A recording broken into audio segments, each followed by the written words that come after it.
Selamat datang di Rai Channel. Jangan lupa subscribe, like dan komen berita terkini. Jalani pemotretan mesra dengan anak bos Bluebird, Nikita Willy segera menikah. Hubungan Nikita Willy dengan kekasihnya, Indra Priawan tampaknya semakin serius. Keduanya belakangan dikabarkan akan segera menikah. Kabar ini bermula usai melihat foto-foto mesra Nikita Willy bersama sang kekasih dalam sebuah pemotretan seperti yang diunggah fotografer di era Bacir. Dalam unggahan tersebut, Nikita dan Indra kompak mengenakan pakaian berwarna putih gading.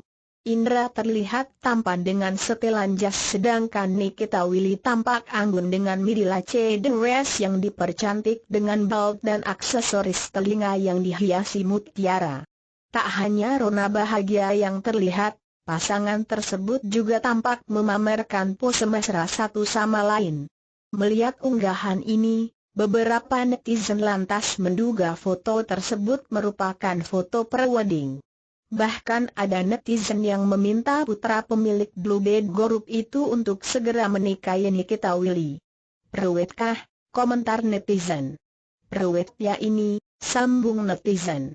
"Banget ini priwed, cepetlah halalin Kak Nikita Willy official 94-nya please," timpal netizen lain.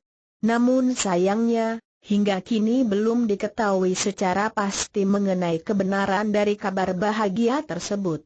Terima kasih.